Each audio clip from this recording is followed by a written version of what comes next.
But all those, but before we went live on air, we were talking about like why I do crazy horsepower stuff like that. Oh, yeah. Jiu-jitsu guys are the same. Yeah, well, I was thinking like for most men, a lot of men who end up being successful or whatever, like we need more constantly, more. Moderation is not, now you'll get an addiction. It might be women, it might be cars, it might be money, it might be whatever. But I think ultimately you have to come to terms with it, right? The engine is there and you've got to figure out, like, you've got to say, why is this happening? Why do I want 1,300 horsepower versus 1,100 horsepower? Obviously it's ridiculous. It doesn't make a difference at all, even a little bit. But in your mind, it's like, oh, but I want the 13. It is, look, there's the only thing I can compare it to, and it's the only one I have enough kind of behind the scenes knowledge about, and not because I'm so cool, but because growing up, being in LA radio, I became very friendly, and being a lifelong season ticket holder to both Dodgers and Lakers. I'm not, my dad was, so but by proxy. I was very interested, and then I got to be friends with the media, Lakers media and Dodgers media. So I would get a little bit behind the scenes. And a lot of great athletes have lore behind them, and you don't know how much of it is fairy tale. The stuff about Kobe, it's an understatement. Yes. He was, to the day he retired, the first one at practice and the last one to leave. And when people would be, he's yelling at them, "You're a soft ass bitch." Yeah. That's actually different. Yeah. There's a difference. I disagree. I know you do, but it's different. Being obsessed with cars or being obsessed with money, I think is different than being obsessed with being the best of all time at what you do. Right. It's actually a different consideration. Sure. Right. So it's like Kobe was so focused on actually having tangible, measurable results. That being, Kobe, you are the best of all time, whatever it might be at this. That level of mastery, trying to master something through repetition, through attention to detail, it'd be a little bit like saying, I want to be the greatest race car driver of all time. Being into more horsepower, regardless of its utility, because it's just there, wanting all the women, not just these two women over here or this one woman over here, whatever that was, that's a different impulse. But they're cousins. They're in cousins. They're it's definitely the same Kobe party brain. also Yes. had a ton of girlfriends. Kobe also, after he retired, was relentless and obsessed with creating animation and won a fucking Oscar. Really? Okay. Yeah. Do you, So what, don't get what it I twisted. think No. this is what they are cousins. They're closer than cousins. There's- They're fucking what's the brothers. difference? Maybe Kobe just redirected that insanity to one thing. I think that level of It's insane. Same engine. It's a disease you have inside you, and I don't mean a disease is negative. It's like a gene you have, because what separates Trump from Warren Buffett? Warren Buffett's like, I achieved a lot. I worked really hard for it. I have a beautiful family. I'm comfortable here in Indiana, wherever he lives in, is Oklahoma. And he has this beautiful place. And he likes his Oldsmobile or whatever he drives. What is Trump thinking? He's like, I've made a beautiful life. I need to be a TV star. I'm going to be president twice. And no one's going to stop me. And if it drives me insane, if it drives thousands of people insane, so what?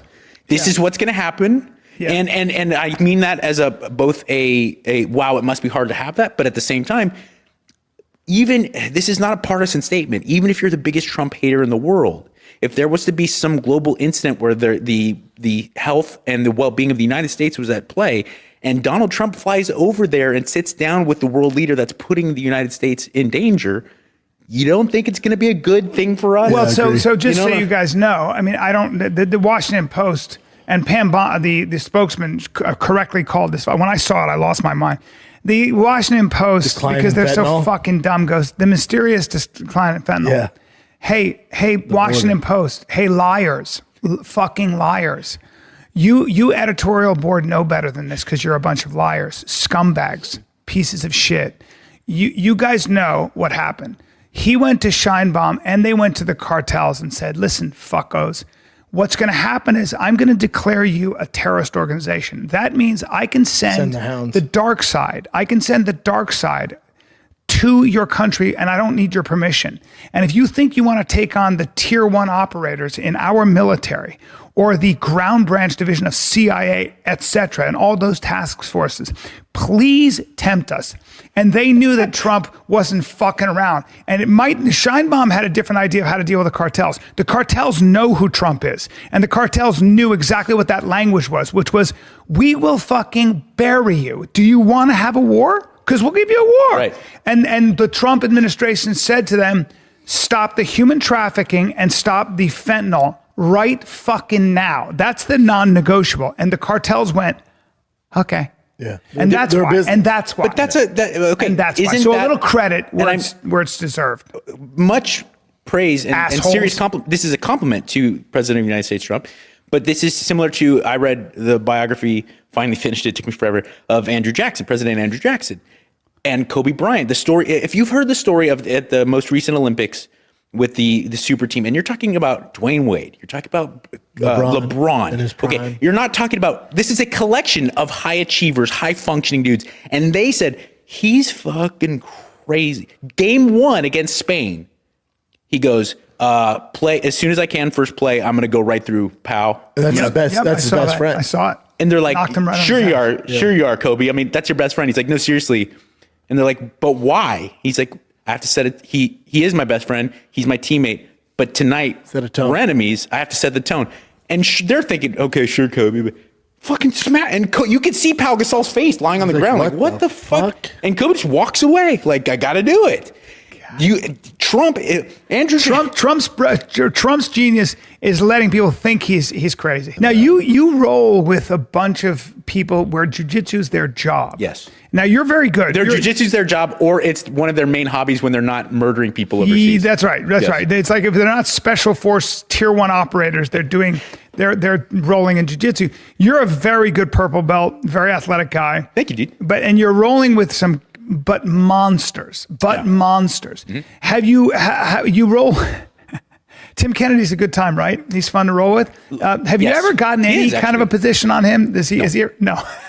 No, I've never. And when I have that fleeting moment, like the other day, I was rolling with him, and I was in half guard, and he went to pass and I locked up like a Kimura grip, and I thought I was going to do like this pass and escape from the bottom. Sure. And like there was like for like a half a second, I'm like, I got this, and then he was somehow submitting me on my leg. Yeah. And I don't wait. How are you a purple belt in gi or no gi?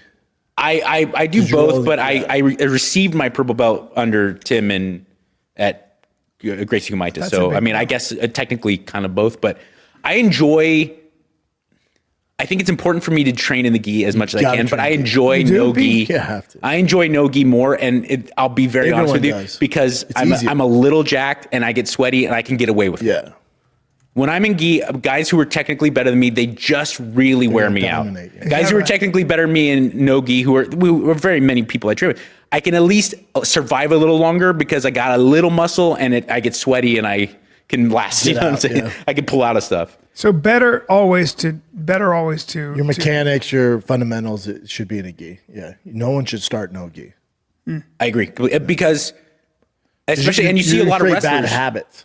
You see a lot of wrestlers who, if they can get good if you have a really good wrestling background, positionally, you're going to be better than most guys in jiu-jitsu. Yes. But submission-wise and defense-wise, working in the gi, it sharpens your blade. So because there's so many grips. Your guy you're going with, especially if he's better than you, has so many grips. He has so many ways to end the fight that you have to get really good and really high. I'm really aware of everything. Gi, your IQ goes through the roof. Really? Yeah. I agree. It's the proper way to learn.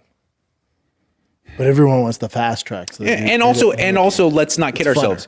If you're Nicky Rod or if you're Gordon, if you're Jack and you're really good, you can fucking bludgeon in the no gi. You can just fucking smack and it makes it. Don't get me wrong. You can do it in gi, but it's hard. If you're 235 and like just technically brilliant, you know. There's something very primal too. Also about like not like feeling essentially naked in the no gi. Have you rolled with Gordon Ryan? I have not. I met the man and he was very nice to me, but I have a hard time. It's like it's very similar to the comedy scene and radio guys. Like if I'm like, I know the guys from the Legion of Skanks. Like Lewis has always been cool to me. I really like that. But then I'll talk to some guy who's like, "Oh, fuck those guys." I'm like, guys, this is uncomfortable. You're very nice to me. Yeah, They're very nice to me. I don't want to get involved in all that. But I like politics. the B team guys have been so cool to me. I like Nicky Rod a lot, and But those guys know that. They're not like, oh, you were talking to freaking Gordon Ryan. right. You're I just don't want. I mean, it's frankly,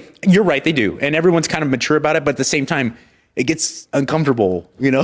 Yeah. I feel like Craig Jones is the jackal. He's the jester on the outside. Who's always He's so hard to dislike because he's so he's funny. You guys are comics. You guys know he's legitimately funny. I told him that. I go, dude, you're so funny. He was showing me some of the shit he did. I was like, you're fucking funny, great. man. But Australian accent, and I've talked to Jason Ellis about this too. Australian accent is like Boston accent. If you're funny or clever or a good shit talker, that accent, it turns it up a notch. Turns it up a little. Boston accent is such a good shit talking accent. You know, like it just sounds good. Yeah, 100%. You know.